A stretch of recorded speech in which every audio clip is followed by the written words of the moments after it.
নমস্কার বন্ধুরা, আরও একটি নতুন ভিডিওতে আপনাদের সবাইকে স্বাগত। আশা করি আপনারা সবাই ভালো আছেন। আজ বুধবার, এখন রাত্রি 9টা বাজে। জ্যাসলিন একদম এন্ট্রেন্সের দরজার সামনে বসে বসে ম্যাথস করছে।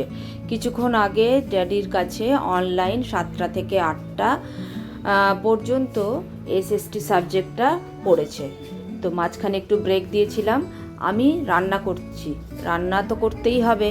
ওর পেছনে বসে যদি আমি পড়াই তাহলে এদিকে আবার রান্নাটা হবে না, তাই এদিকে রান্না বসিয়ে দিয়েছি আর ওকে ম্যাথস করতে দিয়েছি।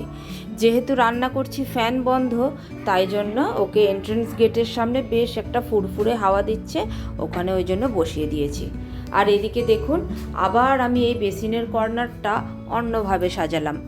ওই যে গাছটা রেখেছিলাম না, জিজি প্ল্যান্ট, ওখানে একদমই আলো পৌঁছাচ্ছে না কর্নারে, তাই ভাবলাম ওখানে লাইভ প্ল্যান্টটা চলবে না, তাই একটা আর্টিফিশিয়াল ফ্লাওয়ারটা দিয়ে বুদ্ধমূর্তি বসিয়ে এই জায়গাটাকে আবার নতুন করে সাজালাম। আপনারা বলবেন কিন্তু কেমন হয়েছে। আর এখানে দেখুন, আমার রান্নাঘরের জানলাতে যে নয়নতারাগুলো এনে রেখেছিলাম কি সুন্দর ফুল দিচ্ছে। করছি একটু পাবদা মাছ, ফ্রিজে কটা পাবদা মাছ ছিল সে কটাই করে নিচ্ছি। দুপুরে এসে তো ভাত করেই নিয়েছিলাম।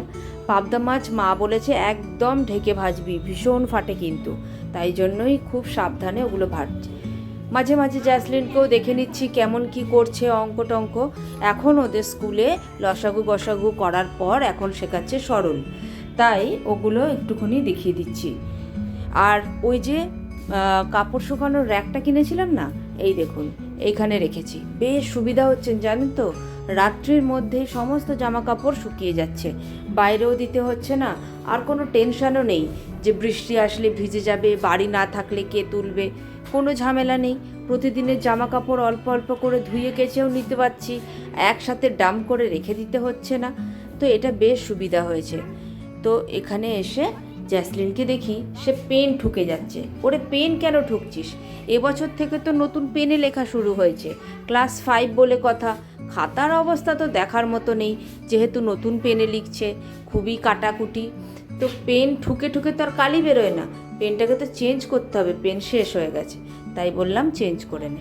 আর এটা আপনাদের সাথে না শেয়ার করা হয়নি, মাঝে একটা ছোট্ট এই জিনিসটাকে আমি অর্ডার করেছিলাম অনলাইন।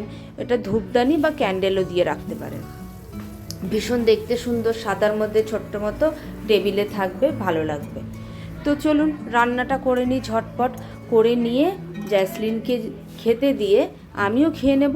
আর তারপর খেয়ে উঠে আর একটা সাবজেক্ট চেষ্টা করব পড়িয়ে দেওয়ার। এই দেখুন, ক্লে দিয়ে বানিয়ে ফ্রিজের গায়ে আটকে দিয়েছে, আমার ফ্রিজ ম্যাগনেটের মতো। আপনাদের দেখিয়েছিলাম না, কিছু ফল আমি ফ্রোজেন করে রাখার চেষ্টা করছি। দেখুন এখনও পর্যন্ত বেশ ভালো আছে, প্রায় 1.5 মাস হয়ে গেছে।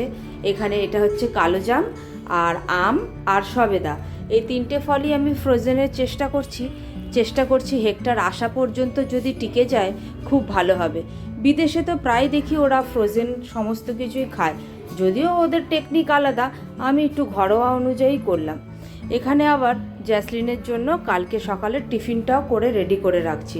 অত ভোরে উঠে না টিফিন করতে বেশ ঝামেলা, আর দেরিও হয়ে যায়। আমি কদিন ওই ময়দার নুডলসটা ছেড়ে আটা নুডলস ট্রাই করছি, একটু যদি স্বাস্থ্যসম্মত হয় আর কি। এই যে আটা নুডলস বয়েল করে ভালো করে এটাকে ধুয়ে ওর কোটিংগুলো ধুয়ে ফেলে দিচ্ছি, তারপরে ঘরোয়া একটু যা যা সবজি আছে সেই দিয়ে একটু নেড়ে নেব। এটা নাকি ওর কাছে দারুণ খেতে। নুডলস জ্যাসলিন বেশ ভালোই পছন্দ করে, তাই একটু বেশি করেও করে দিলাম, যদি একটু শেয়ার করতে হয়।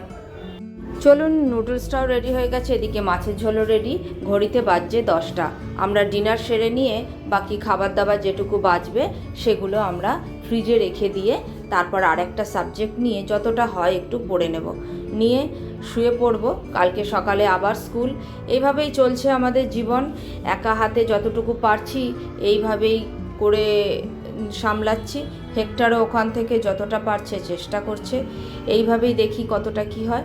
কেমন লাগলো ভিডিওটা অবশ্যই জানিও। ভালো থেকো, সুস্থ থেকো, টাটা।